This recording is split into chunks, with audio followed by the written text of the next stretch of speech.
Blessing, blessing, peace and blessing be on you and yours in this day and age where everything seems as if as though nobody cares. But one of the things that I would like to go about sharing from this viewpoint is that caring starts when you show that it's not what people go about saying or how they go about treating you, but the effects that it goes about having upon you.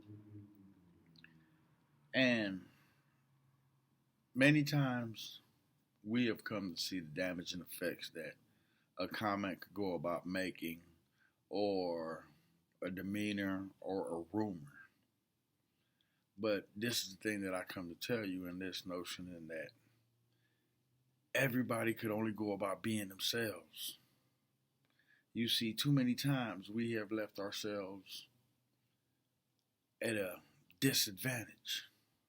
We go about expecting too much of people. And in expecting too much of people, we become disappointed when they don't go about living up to our lofty expectation and believing that these people somehow are beyond reproach. Like the other day, I was having a convo. And in having this convo, it was shocking to learn that there's so many of us that still hold on to the attitude that because it's a parent or an elder that they shouldn't act in a certain manner or carry on in a certain form or fashion.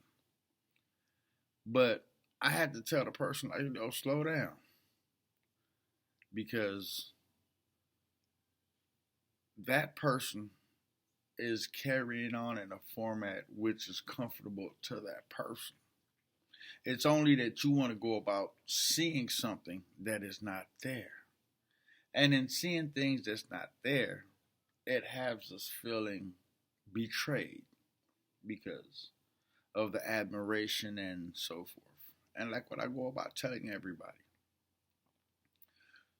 don't hold any human being to a high regard in relations to a deity or anything personified or gloried, because the truth of the matter is we're only human beings having an experience, and we can only come to do the best we know and what we have been given, taught, or come to understand.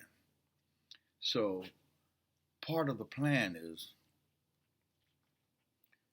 admiration and worship for another is false within itself. Take it back to the first commandment, that you should have nothing before me, besides me. The only thing we should go about admiring is the divine, because that's the truth of the matter. Everything else is only setting ourselves up for failure, because no human being knows everything.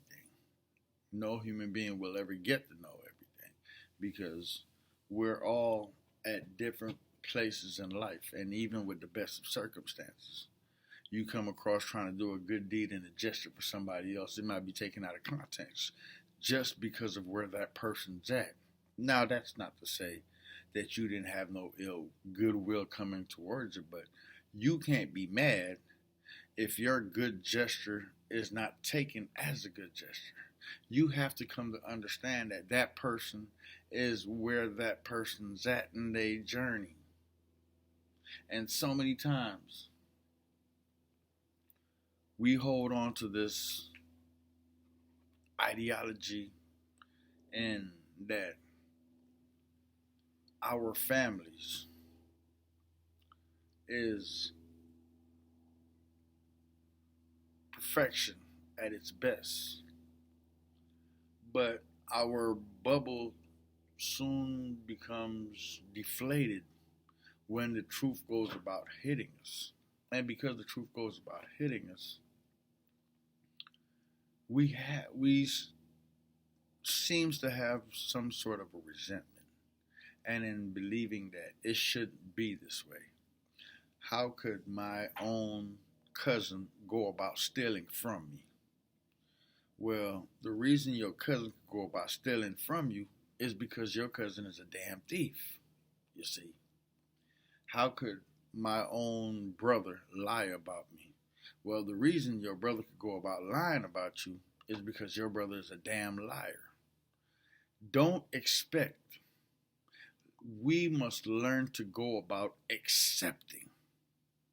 And in accepting, then we will come to see that people could only go about being themselves. And the more we come to peace with that, like what I tell my daughter every day, the trick of the matter to life is that one needs to learn how to come to peace with the truth. The truth is the truth. The truth may not be something that you like. The truth may not be something that you want to hear.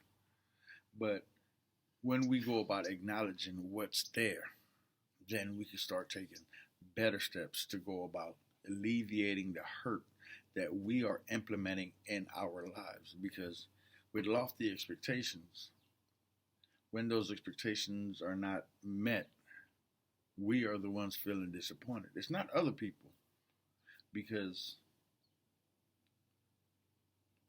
they say comparison is a cousin to a thief. So if I believe it's supposed to be this way and their actions portray something else, then I'm just going about lying to myself, and that can't be. So you see, the things that we must go about engaging in on a more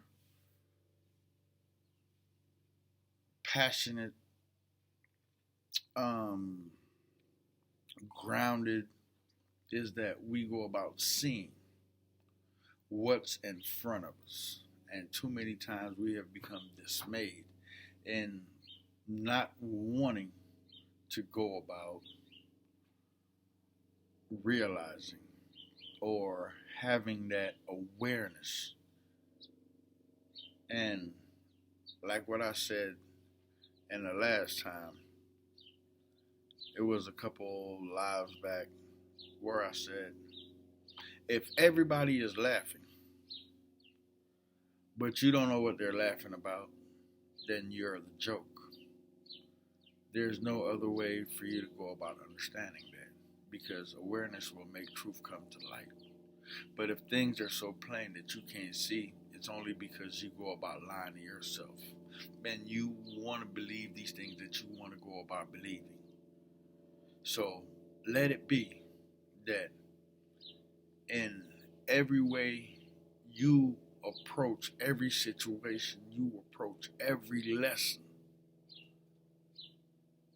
with no expectation, but accepting what that lesson is trying to go about showing you.